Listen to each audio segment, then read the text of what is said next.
be back.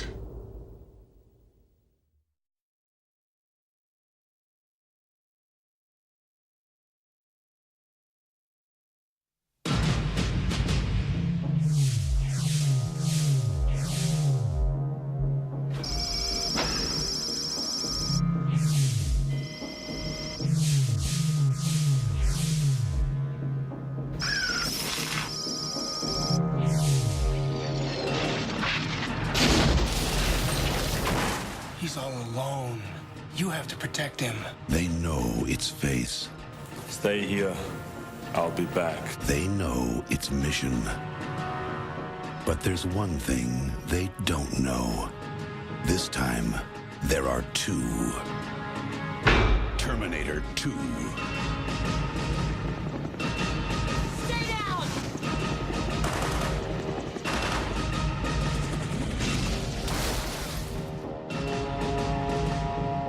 One programmed to destroy. The other programmed to protect.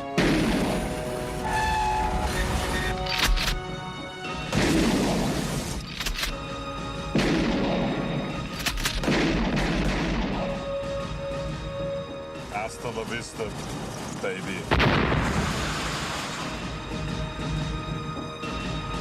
Arnold Schwarzenegger. Terminator 2, Judgment Day. I swear I will not kill anyone.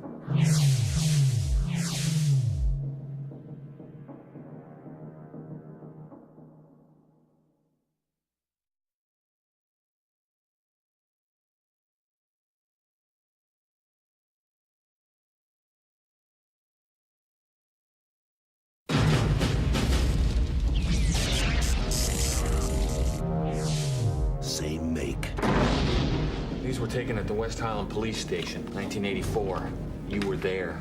Same model. These were taken today. You have to let me see my son. He's in great danger. New mission. Once, he was programmed to destroy the future. You don't know what it's like to try to kill one of these things. Now, his mission Get down. is to protect it. Come with me if you want to live. You're really real. His loyalty is to a child. Who sent you? You did. 35 years from now. And his enemy He's a Terminator like you, right? Not like me. is the deadliest machine ever built. Can it be destroyed? Unknown. This time, there are two. Terminator 2. You just can't go around killing people. Why? If you thought you had seen it all, look again. Stay down! Go now! We gotta stick together!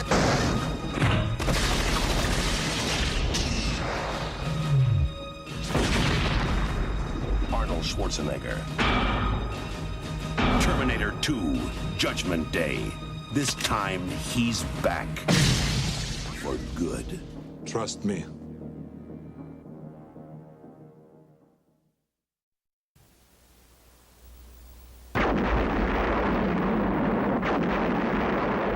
We didn't kill him. We got it.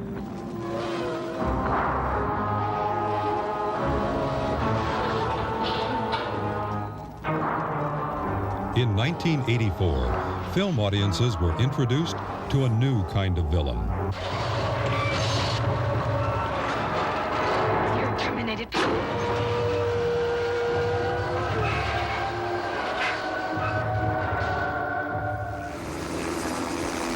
7 years later, writer-director James Cameron has re-teamed with stars Arnold Schwarzenegger and Linda Hamilton for the long-awaited sequel, Terminator 2, Judgment Day. If it is little children today or grown-ups, the one line that everyone always asks me to say is, you know, say, "I'll be back." Say that line. Come on now. Are you gonna be back or what?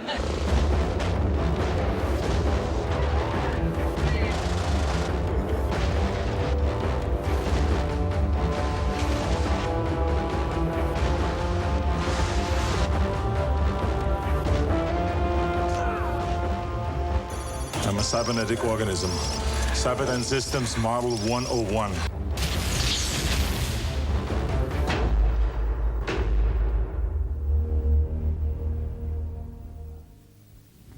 I'll be back. Those words took on new meaning in the fall of 1990 when cast and crew reunited in the Mojave Desert to continue the story of Sarah Connor and her fight against the machines of the future. The important element that's changed in her life since we saw her last is that she's had her son, John Connor, and he's now 10 years old. The new Terminator of the film is not targeted on her anymore. The child now himself is the target. Okay. For Cameron, Terminator 2 was only a matter of time. Action! It was inevitable that a Terminator sequel would get made, and I wanted to be at the helm.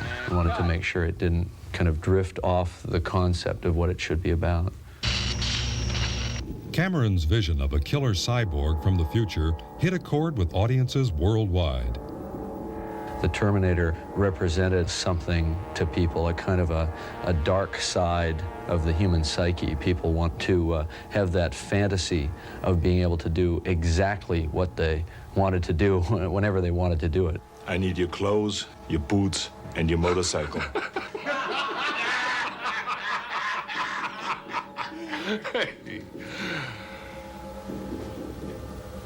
You forgot to say please. It took us all, I think, a while to realize that the Terminator had kind of permeated into the culture, and it just kept getting reflected back to me in so many ways. Arnold Schwarzenegger, the Terminator. Arnold was always a very strong force in trying to get the sequel made. I've said to Jim Cameron, I said, you know, we should have an ongoing story because we're dealing here with such an interesting subject. I knew, instinct told me that based on the strength of the first film, that there would be another one. It's just, you're never ready. Several of the original Terminator crew returned for the sequel, including director of photography Adam Greenberg and Terminator effects creator Stan Winston. Sequel must be true to the first film, but yet it must be more than the first film. We have to give them what they got in the first, and we have to give them something new and fresh. And I think that's what we've done in Terminator 2. How can Arnold be starring in the sequel? A Terminator is built in a factory, and there's one after another, and they all look like Arnold. I guess it's just because he's cute. This Terminator, however, isn't just another pretty face. There's more sophistication to the way it will look, and bigger, much bigger things will happen on the screen. Action! Action, Arnold! CO2!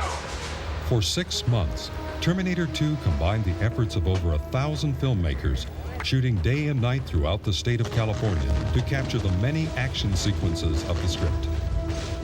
The production actually changed the course of a river to shoot high-speed chases in the extensive flood control channels of Los Angeles. Roll, guys, roll. The tight quarters and massive filming equipment often paralleled the action of the scenes being shot. A defunct steel mill was resurrected by the filmmakers, recreating the intense heat and light of molten steel. Ironically, actual temperatures in the mill averaged 42 degrees, making it difficult for the actors to work up a sweat. And in Northern California, a team of expert pyrotechnicians staged one of the largest police shootouts in cinematic history. And action, Arnold!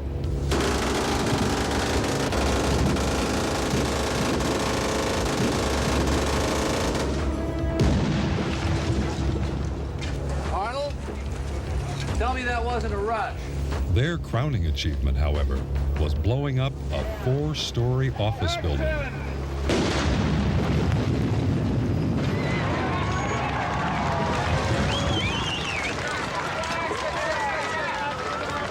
Were we supposed to roll? That was a rehearsal. I was waiting for your cue, Jim. Arnold and I working together, it's just like it was on the first picture. He's one of the most professional people I've ever worked with. He has incredible concentration. He takes physical direction like no actor I've ever worked with. And it's really a joy to work with him. Yeah, exactly. Really part of the shoot. It was before my method acting seminar. Although then, in 1984, he paid a lot of attention to the acting, he pays much more attention to the acting now. The way he goes about directing actors, how much time he spends with rehearsals, how much time he spends with perfection and with moves and gestures. I think you both go. And then freeze. So I would say that in that area, he's much smarter and much more sophisticated. I mean, he wants to do basically everything because he has such a clear vision of what he wants to see, and see him ending up running with the smoke machine and creating smoke in front of the camera and then putting on blood and trying to do your makeup. That's why people always say that a Jim Cameron movie has a certain look, because it's a total representation of what he wants to see.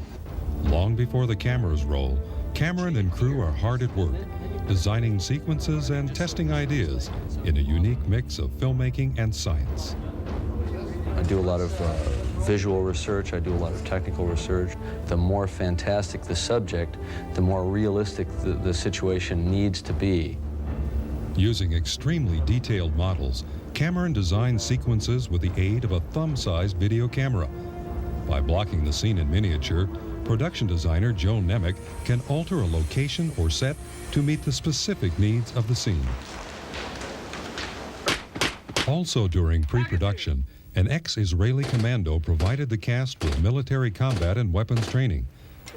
Since the character of Sarah has become an expert marksman, Linda was required to master a variety of guns and assault rifles. It was really like entering the military and learning the mindset and coming up against myself in a big way. That was even more significant in terms of playing Sarah. Very good. She has so set herself down a path, a concentrated path of duty, that she's lost all touch with her son. You cannot risk yourself even for me. Do you understand? You're too important. She's a great warrior, but for what? You know, so what? She doesn't have anything that makes it worthwhile, you know. And also, my life. It's like, oh, we don't even notice the gunshot anymore. Why does it want me? It was a nuclear war. Sarah has lived with the certain knowledge of the destruction of the world on a certain date for so long, and it haunts her dreams and nightmares every night, and it's driven her kind of to the point of madness, really, as it would anybody who really had to confront that knowledge. Because I knew it happened! It happened! We experience the end of the world through Sarah's eyes, a process that called for the strictest sense of realism.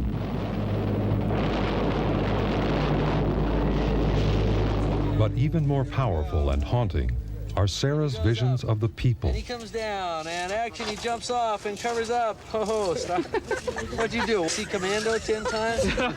When we had to create ashen bodies that were going to be blown away by a nuclear holocaust, it was very unsettling. And it was the one time when you got a little uncomfortable because it wasn't pleasant to look at while you were shooting it. But it is the important aspect of the film. Judgment Day, the day Sarah was told the war would start, clearing the path for humanity's successor. The machines. Future War. For Terminator 2, Cameron mobilized an army of actors, stunt people, and special effects crews to create the final battle between humanity and the machines. This battle took place on many levels in Terminator 2, as the crew executed one successful vehicle stunt after another. That is a cut. That is a cut. One scene required the Terminator to climb from a speeding pickup onto a heavy tanker, a feat performed by Arnold's stunt double, Peter Kent.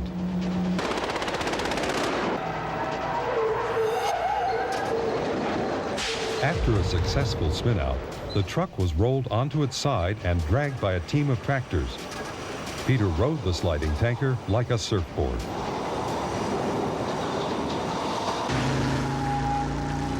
To protect young John Connor, the human resistance has sent the Terminator itself.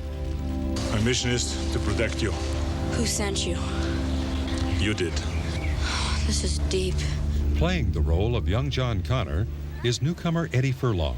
It's almost in a way the classic story. I mean, he literally was just plucked off the streets of Pasadena and whipped into the vortex of making a movie.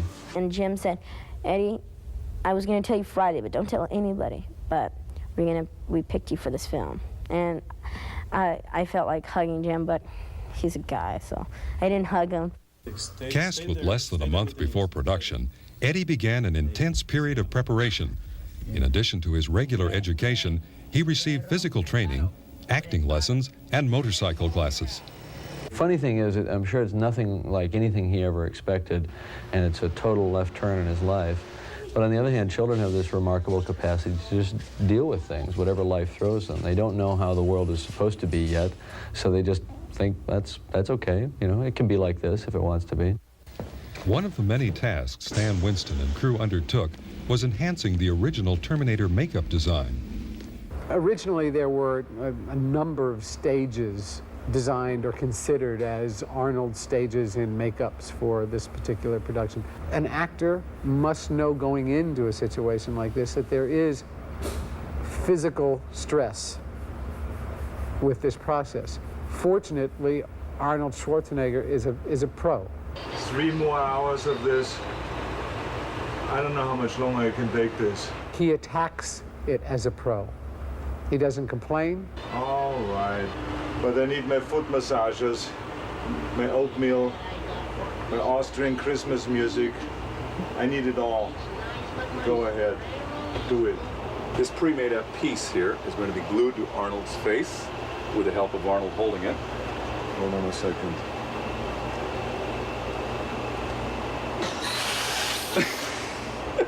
Okay, now.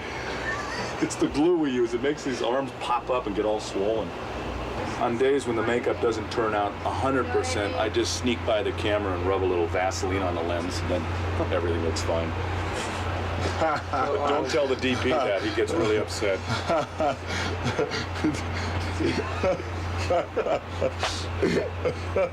This was so funny. During the production, makeup artists Jeff Don and Steve Laporte and hairdresser Peter Tothball would transform Arnold into the flesh-covered Terminator an estimated 35 times, totaling 6 consecutive days in a makeup chair for Arnold. Not too much, because if you put too much blood on it, it doesn't. You can't see the work that's been done. You can't see the metal and the flesh that's gone. It just looks like a big bloody mess, like you slap some hamburger on it.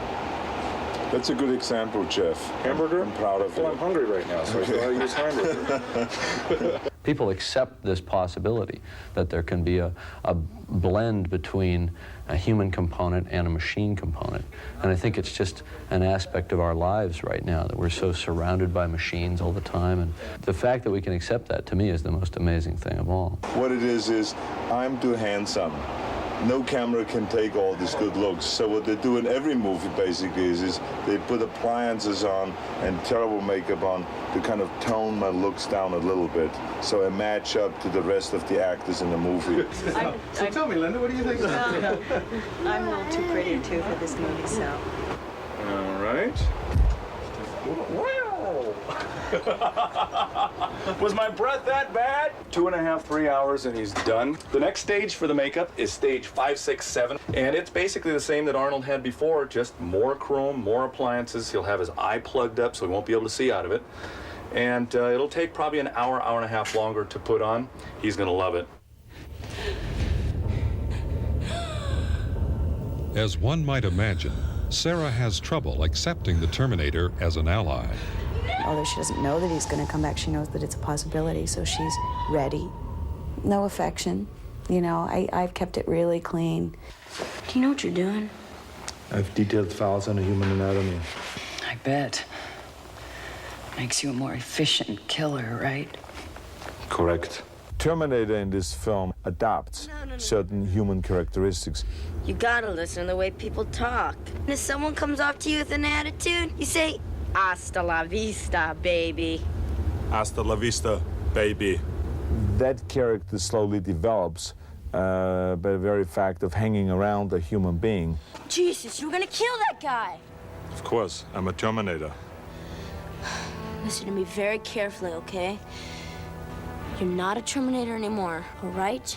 And all that registers, and I start dealing with all those kind of emotions. The Terminator sent to kill young John is unlike any killing machine ever imagined.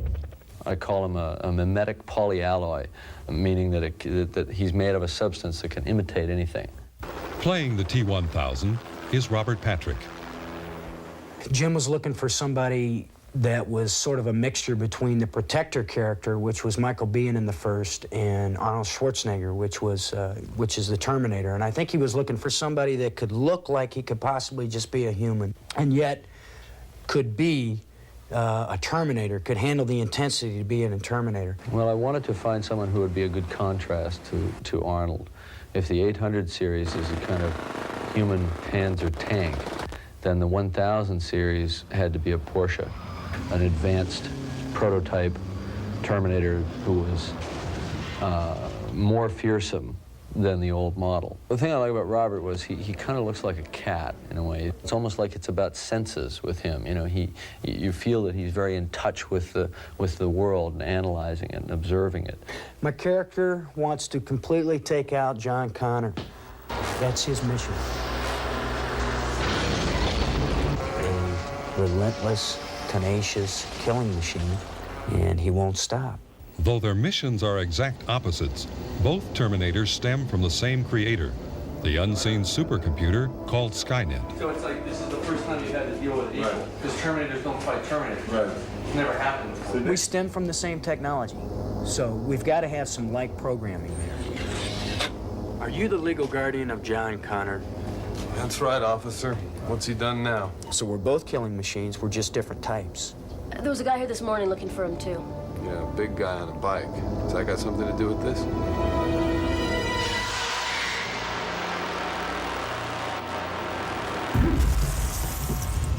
The new Terminator, really, with his new capabilities, is much more threatening.